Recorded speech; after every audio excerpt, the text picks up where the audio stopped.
अस्सलाम वालेकुम नाज़रीन, मैं हूं तकवीम हयात।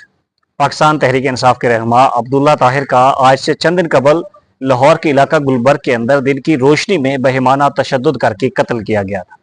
3 गोलियां मार के कत्ल किए जाने वाला अब्दुल्ला ताहिर उकाड़ा से ताल्लुक रखता था। पाकिस्तान तहरीक इंसाफ का रहनुमा था और इमरान खान के साथ उसकी वाबस्तगी थी और उसने एक इलेक्शन भी लड़ा था।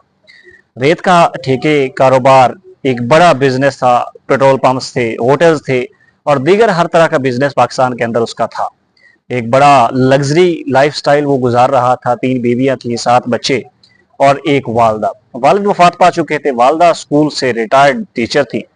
अब्दुल्ला ताहिर चूंकि 2 भाई थे, एक पहले ही वफात पा चुका था, अब अब्दुल्ला अकेला था और दुनिया भर के मामलात उसके अकेले के सर के ऊपर थे। रेत के ठेके के ऊपर बनने वाली ये दुश्मनी बिलाखिर अब्दुल्ला ताहिर की जान ले गई। अब इस केस को लेकर कुछ डेवलपमेंट्स सामने आई हैं, कुछ चीजें सामने आई हैं। सबसे अहम चीज जो सामने आई है वो ये है कि अब्दुल्ला ताहिर को एक हनी ट्रैप के जरिए ट्रैक करने की कोशिश की गई। लाइबा नामी टिकटॉकर के जरिए अब्दुल्ला ताहिर को तस्वीर भिजवाई गई।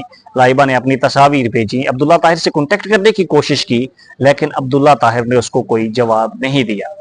उसके बाद अगला टास्क दिया गया लाइबा को कि अब्दुल्ला ताहिर के ड्राइवर असगर के साथ कनेक्शंस बनाए। असगर चूंकि ड्राइवर था और वो टिकटॉकर लाइबा के चुंगल में आ गया और उसने उसके साथ दोस्ती कर ली, ताल्लुकात चलते रहे और बिलाखिर एक वीडियो कॉल के ऊपर उसने तमाम तर तफसीलात लाइबा के साथ शेयर की, जो कि पीछे शूटर गैंग के साथ मुसलसल राब्ते में थी, उनको चीज़ें फराहम कर रही थी, उनको शेयर कर रही थी। तो उसके बाद अब्दुल्ला ताहिर को मुबैना तौर पर कत्ल करके मौत के घाट उतार दिया गया। पोस्टमार्टम हुआ, फॉरेंसिक रिपोर्ट आई, पुलिस ने बड़ी ज़बरदस्त इसके ऊपर इन्वेस्टिगेशन की, शूटर्स को जो है वो आइडेंटिफाई किया गया। फिर मामला चलते रहे और पुलिस इस नतीजे पे पहुंची कि इसके अंदर असगर भी इन्वॉल्व है। और फिर उसके बाद पता चला कि ये टिकटॉकर है, ये कौन है।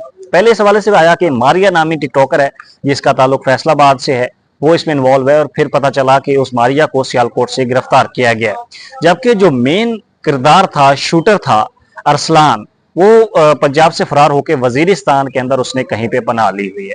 कुछ खबरें बीच पे ऐसी भी चली कि टिकटॉकर ने भी वजीरिस्तान के अंदर पनाह ली हुई है, लेकिन फिर ही अगले दिन जो है वो उसको सियालकोट से गिरफ्तार कर लिया गया था। ये टिकटॉकर लाइबा, जिसका नाम पहले मारिया बताया जा रहा था, ये कौन है? ये इस मरकजी जो गैंग है, शूटर गैंग है, इसका जो सरबराह है, जो इसका सरगना है, उसकी बीवी हुआ करती थी। फिर इन दोनों के दरमियान तल्ख कलामी हुई, लड़ाई झगड़ा हुआ और लाइबा ने अपने जो सरगना था, जो अपनी शूटर गैंग का सरबराह था, जो उसका शोहर भी था, उससे खुला ले ली, उससे तलाक लेकर अपनी दूसरी शादी कर ली।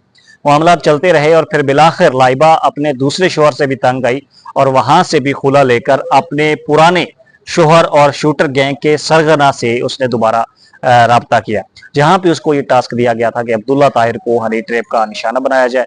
और उसके बाद जब वो कामयाब ना हुआ तो फिर अब्दुल्ला ताहिर की बजाय उसके ड्राइवर को निशाना बनाया गया, उसको ट्रैक किया गया और बिलाखिर यहाँ तक पहुंचे कि अब्दुल्ला ताहिर का कत्ल हो गया। अब ये चीज़ें इस वक्त पाकिस्तान के सोशल मीडिया के ऊपर बहुत ज़्यादा चल रही हैं, मीडिया के ऊपर चीज़ें। और ये केस बड़ा एक हाईलाइट किस्म का केस था, एक बड़ा हाई प्रोफाइल केस था, जहाँ पे मौके के ऊपर डीआईजी ऑपरेशंस पहुंचे थे, एसपी, एएसपी और दीगर बड़ी तादाद में पुलिस पहुंची थी। और इसके ऊपर बड़ा स्ट्रेट फॉरवर्ड किस्म का मौका रखा गया था कि जो लोग भी इस किरदार में मुलव्वस निकलेंगे, जो भी इसको जो है वो कत्ल करने में मुलव्वस निकलेंगे, उनको करार वाकई सजा दी जाएगी। फिर इसका एक अचानक रुख सामने आया कि जो इसका गैंग का पीछे से हेड कर रहा है, जिसने इस कत्ल की सुपारी दी है, वो जमान गुग्गी भट्ट है, जिसका ताल्लुक नारोवाल से है और वो भी रेत के ठेके लेता है। यहाँ पे भी बात खत्म नहीं होती। एक जो दिलचस्प एंगल इस सारी स्टोरी से निकलता है वो ये है कि लोग तखमीने लगा रहे थे, अंदाजे लगा रहे थे कि ये लाखों रुपए में डील हुई होगी, ये हजारों में हुई होगी। लेकिन चौंका देने वाली चीज ये है कि ये कत्ल की डील, ये जो शूटर गैंग ने डील की थी, ये पूरे 22 करोड़ रुपए में मुकम्मल हुई थी। जमान गुग्गी भट्ट की जानिब से 22 करोड़ रुपए इस शूटर गैंग को दिए गए और उन्होंने अब्दुल्ला ताहिर का कत्ल किया।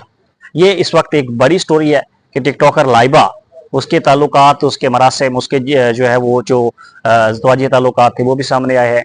जबकि एक बड़ी जो अहम चीज़ सामने आई है वो ये है कि ये 22 करोड़ रुपए की एक बड़ी डील थी, जिसके नतीजे में अब्दुल्ला ताहिर का कत्ल हुआ। अब सवालिया निशान ये है कि पुलिस अभी तक शूटर्स को गिरफ्तार नहीं कर सकी, जबकि जो जमान गुग्गी भट्ट है वो जो है वो लंदन के अंदर मुकीम है, वो वहाँ पे बैठा हुआ है और पुलिस अपनी इंक्वायरियाँ, अपनी इन्वेस्टिगेशन, अपने कामयाबियाँ, अपने दास्तानें वो पंजाब और पाकिस्तान के अंदर सुना रही है। तो ये सारी चीज़ें इस वक्त चल रही हैं, जबकि कुछ दिन कबल अब्दुल्ला ताहिर की बेटी का, जो कि लंदन के अंदर स्टडी कर रही थी, उनका भी एक बयान सामने आया था। उन्होंने वज़ीर आला पंजाब से दरख्वास्त की थी कि उसके बाप के कातलों को गिरफ्तार किया जाए। जबकि अब्दुल्ला ताहिर की वालदा बड़ी जो है वो हिम्मत के साथ इन तमाम तर सिनेरियो को बर्दाश्त कर रही थी, चीज़ों को सुलझाने की कोशिश कर रही थी। लेकिन अब इस मामले के ऊपर वो भी खामोश है, क्योंकि इदारे अपना काम कर रहे हैं। अब देखते हैं कि अब्दुल्ला ताहिर के कातलों को गिरफ्तार करके वाकई सजा दी जाएगी या फिर ये केस तारीख के सफ़ों में लिखा जाएगा।